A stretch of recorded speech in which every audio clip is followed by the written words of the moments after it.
Belum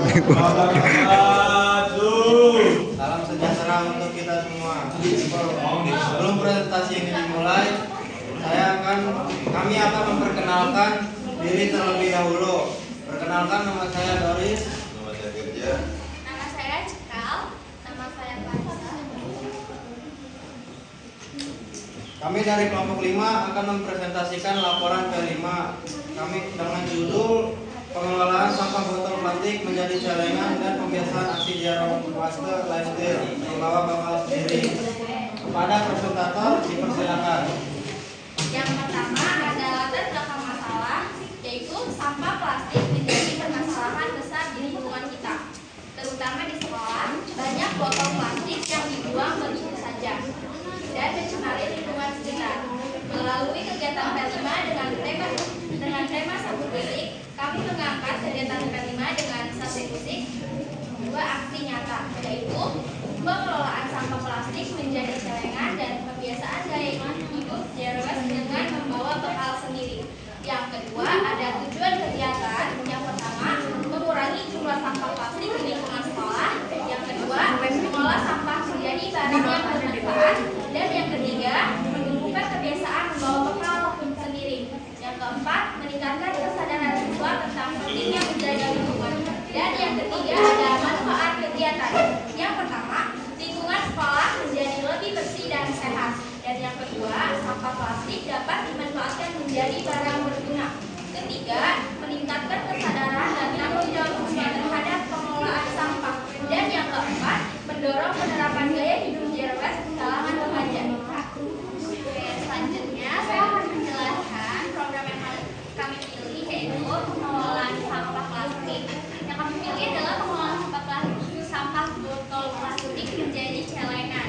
Nah, berikut langkah-langkahnya. Yang pertama, kami mengumpulkan botol plastik bekas dari lingkungan sekolah. Jadi saat pelaksanaan kami benar-benar mengumpulkan sampah botol plastik dari sekolah yang kami cari pas hari H.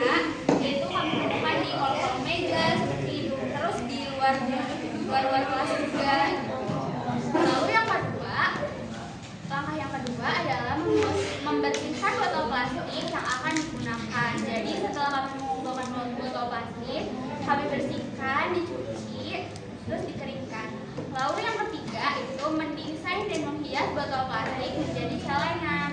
Nah, di sini kami menghias botol plastik kami digunting, terus ya menyerupai celengan gitu ya, dihias-hias pakai kertas origami, terus ditempelin hiasan-hiasan juga. Lalu yang keempat yaitu menyusun hasil karya dan mendokumentasikannya. Nah, untuk dokumentasi proses pembuatannya ada di PPT kami ya, kalian bisa lihat di sini nih. Ada botol plastik yang baru kita cari, terus proses pembuatan, dan ada hasilnya juga ada di PPT, kalian lihat ya.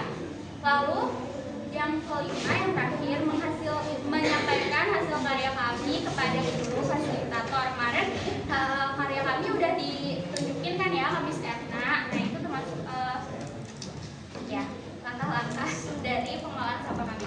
Lalu yang kedua yaitu pembiasaan aksi zero waste lifestyle membawa bekal. Nah, langkah-langkah yang kami lakukan untuk mewujudkan aksi ini yang pertama yaitu tentunya self awareness ya. Nah, jadi saat hari Rabu itu saat perencanaan kita berencana saat kita merencanakan akan membawa bekal sebagai pembiasaan aksi zero waste lifestyle kita pas hari Kamisnya itu udah membawa bekal masing-masing ya. Jadi sebelum kita mensosialisasikannya pada saat waktu itu kita mensosialisasikannya saat jam istirahat kan ya. Nah, itu besoknya kita udah mempersiapkan diri buat bawa bekal. Jadi kita sadar bahwa sebelum kita mensosialisasikan kepada kalian, kita harus sadar kita juga harus bawa bekal dari diri kita sendiri dulu. Jadi kita bawa bekal kelompok kita ya. Nah, lalu yang kedua koordinasi dengan fasilitator. Nah, koordinasi di sini itu berupa secara lisan ya, kita izin kepada peserta agar pembiasaan kita itu bisa disebarluaskan, disosialisasikan dalam skala yang luas.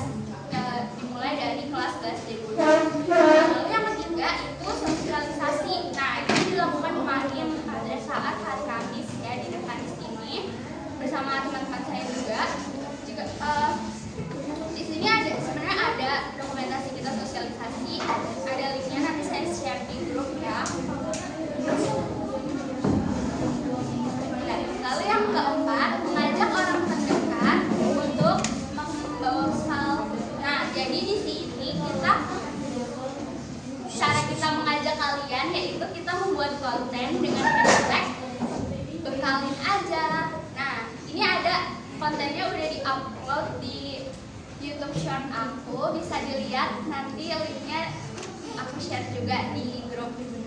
Nah, lalu yang terakhir itu evaluasi. Nah, jadi sebagai bentuk evaluasi kita yaitu diharapkan kebiasaan ini, membawa bekal ini yang kami lakukan tidak hanya diberlakukan saat K5 aja. Jadi nanti untuk seterusnya saat K5 sudah selesai, kita semua tetap membawa bekal, dan itu kedepannya bakal jadi kebiasaan. Ini dokumentasinya ada di sini ya. Itu foto bekal-bekal kalian juga yang udah dibawa. Terus foto-foto kita juga bisa dilihat di kanan. Jadi kesimpulannya adalah kegiatan ini membuat kami semakin sadar bahwa sampah plastik dapat diubah menjadi barang yang bermanfaat jika dikelola dengan benar. Membuat celengan dari botol plastik bukan hanya menyenangkan, tetapi juga membantu mengurangi sampah dan meningkatkan kreativitas siswa. Kami menyarankan agar sekolah membuat regulasi yang mendorong siswa wajib membawa bekal sendiri dari rumah, dan sekolah bekerja sama dengan kantin untuk mengurangi penggunaan plastik sekali pakai dengan menyelidikkan layanan tanpa kantong plastik sehingga siswa wajib membawa tempat makan dan minum sendiri. Jadi banyak banget ya manfaat dari kita membawa bekal dari program ini. Nah, diharapkan juga kedepannya akan ada regulasi dari sekolah dan untuk semua siswa itu membawa bekal semua.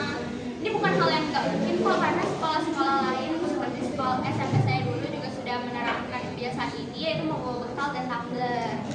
Dan so far semua siswa melaksanakannya karena udah ada regulasi yang jelas dari sekolah. Jadi kenapa enggak gitu dilakukan juga. Baik, itu dia presentasi terkait laporan kami. Sampai sini apakah ada yang ingin bertanya atau memberi feedback? Oke, silakan. Sebelumnya saya memperkenalkan diri, nama saya Alfian Beginning, saya dari kelompok 2. Bisa bertanya, kalau semua siswa sekolah dan juga guru membawa bekal setiap harinya dari rumah, saya tadi kurang dengar penjelasannya, mungkin ada sudah disebutkan tapi saya dengar. Menurut teman-teman, menurut kalian, apa dampaknya terhadap kantin? Kalau semuanya membawa bekal, seperti ya, apa dampaknya buat kantin itu? Nah, ini tuh berdampak baik ya tentunya buat kantin. Kenapa? Karena selain membawa bekal, kita pasti bawa tempat makannya juga kan. Nah, tempat makannya ini nanti bisa digunakan untuk jajan di kantin. Jadi kantin tidak perlu mengeluarkan biaya tambahan buat plastik. Nah, ini pasti bakal menambah keuntungan kan untuk penjualannya, karena tidak diperlukan lagi plastik untuk sebagai wadah, karena semua siswa dan guru sudah memakai tempat makan sendiri dari rumah. Nah, membawa bekal ini bukan hanya maksudnya bawa bekal terus bawa tempatnya terus nanti kita makan, habis itu kita jajan kantin tapi tetap pakai plastik ya, nggak gitu. Jadi kalau dengan bawa bekal, tempat kan sayang ya, kita udah bawa bekal berat-berat, tempatnya kalau nggak dipakai lagi buat apa? Nah itu kan kalau misalnya bekalnya udah habis bisa dicuci, nah tempatnya bisa dipakai lagi buat jajan gitu. Bisa ya. Terima kasih. Ada lagi yang ingin bertanya? Silakan nanti. Perkenalkan, aku Kanti Nadia Manik dari kelompok 1. Di sini aku mau memberikan feedback. Buat kalian presentasinya untuk Cikal, Karisa, sama Dori sudah bagus. Tapi buat Tirza tuh ngomongnya tuh terlalu cepat dan ngebut banget.